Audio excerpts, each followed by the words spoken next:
Let me just pull up my Instagram over here and find an interesting story to share. Looking for inspiration. 2019, 18, 17. We're gonna go back to 16 again.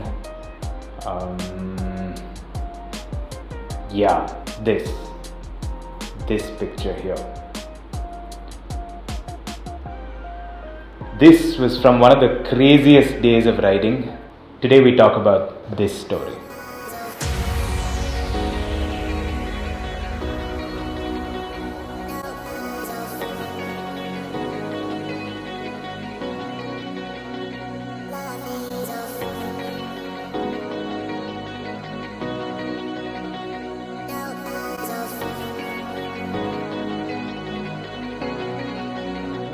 Let me start off by saying thank you for the incredible response that I received to the first video that I made in this format, diving deeper into specific stories from my road trips.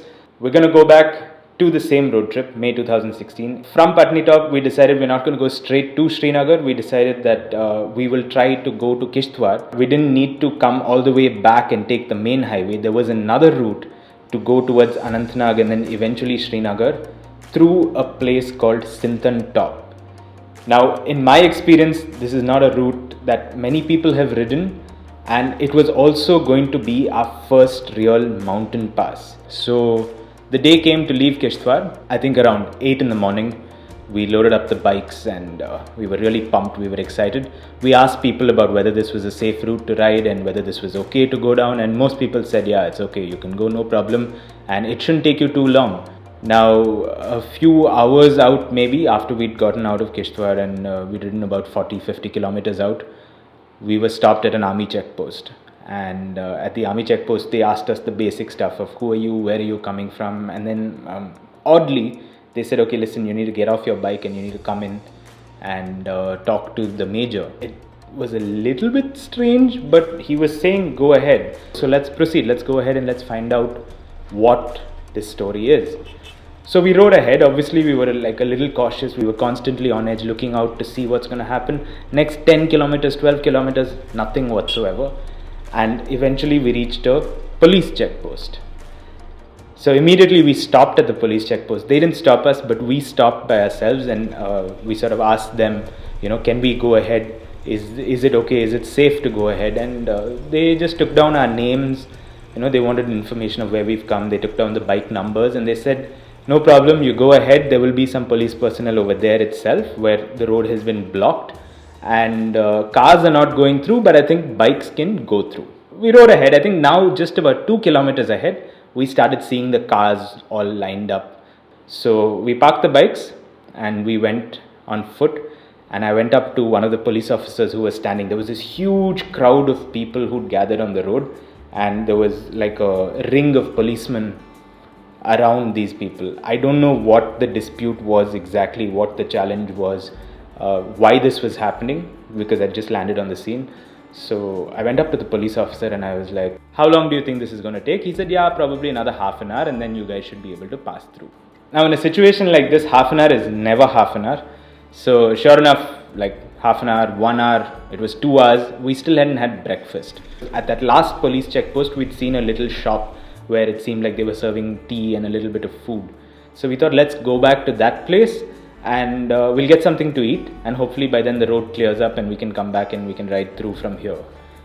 When we turned around the bikes to leave, that's when we realized that the protesters had also blocked the other side of the road. So effectively, the cars and our 2 bikes were now held in from both sides. And we rode till the other end and somebody came and just like blocked our way and they said, you can't go from here. So I told him, I think I was just really hungry and I wasn't thinking straight. So I told him, listen, we're really hungry. We saw a shop up ahead where we can get some food. We'll go there, we'll eat food, and then we will come back here. And he looked at me and he was like, what do you mean you'll go there and you'll come back here? Why would you come back here? So I said, no, I have no problem waiting over here until all of this clears up, until you get whatever it is that you want over here and you're going to let us through. I know you're not going to do anything to us, but I'm hungry. So I'll go and I'll come back. And I think he was just so astounded that someone would be foolish enough to say that, look, I am in this situation, I will go somewhere and I will come back to this situation, that he just like waved us on. He said, listen, both of you, get out of here, please leave. So we were liberated from that situation. We rode back to the police checkpost, and there was this little shop over there, and we sort of sat down there. We ordered a little bit of food. They make their own local cottage cheese. So they make Maggie with cottage cheese. That was their specialty. And the people who ran the shop were actually really, really kind, and they took great care of us. I mean, we constantly had hot cups of tea coming, and we had to tell them that it was enough. We were like, listen, we're okay, please don't give us anything more. They were constantly like, what else will you eat? We'll cook food in our house and we'll give you food to eat while you're waiting over here. You've come here, we're sorry that you're facing such difficulty when you are in our place. But we are actually very hospitable people, so please don't feel bad. Whatever you need, if the road doesn't open, you can stay in our house. They were really, really nice to us. So we had to wait for almost 6 hours, and that time just flew by. And because we knew that we had people who were being really nice to us, we also felt comfortable. We were not at all anxious. We didn't feel this urge to quickly ride back to Kishtwar and take the main road and go back. They were very reassuring. The kindness of the people was very reassuring, and it made us feel like, once this is cleared up, and it will clear up soon, we'll be able to ride through. Of course, it took much longer than expected. So by the time the road was cleared, it was about 4 o'clock. In hindsight, it's very easy to see that this was a foolish thing to do, but at that point we didn't know better. So we began the ascent of our first mountain pass in Kashmir after 4 in the afternoon. I have to say that it was beautiful because this was the later part of day, and it wasn't too hot. It in fact started raining along the way, and as we were going higher, we reached the snow.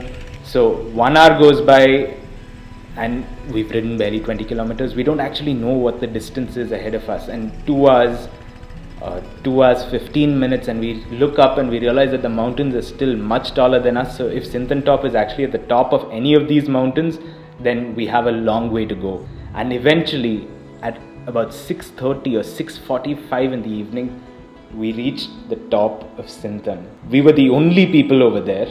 The whole place, there was so much snow, it was bitterly cold, and there was this one tent, just this one tent over there, a guy sitting smoking his hookah and serving tea. 3 of his friends were inside. They're all wrapped up in blankets, and there are 2 of us heroes riding bikes over there at that point. Having come to the top, riding for almost 3.5 hours just to reach the top, we were knackered. And since there was someone serving chai, it was like a lifesaver. We decided we'll have a cup. It'll hopefully make us feel a little bit more warm and give us a little bit of sugar to somehow manage what we have left to do. We went in, they were a very pleasant bunch. They obviously told us several times that we were complete idiots to be riding at that place at that point of time, and very quickly they themselves just chased us out. They said, okay, listen, 10 minutes you've been here, get going, get down to Daksum. So reluctantly we had to get back into the freezing cold, get back onto the bikes. The bikes were also struggling because of just how cold it was, but fortunately the road down from Sinthan Top to Daksum is absolutely beautiful, or it was at least when we were there, which meant that we were able to do the descent in just 45 minutes or so. So it did get dark by the time we reached down, so some part of the ride we had to ride in the darkness, but fortunately the road was good, so it wasn't that challenging. And eventually, I think at around 8 in the evening or 8:30ish, we reached Daksum.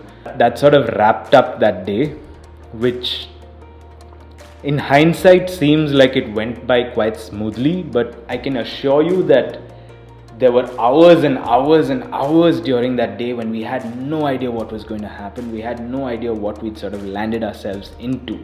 These situations were created primarily because of the dynamics of the local area and what was happening over there.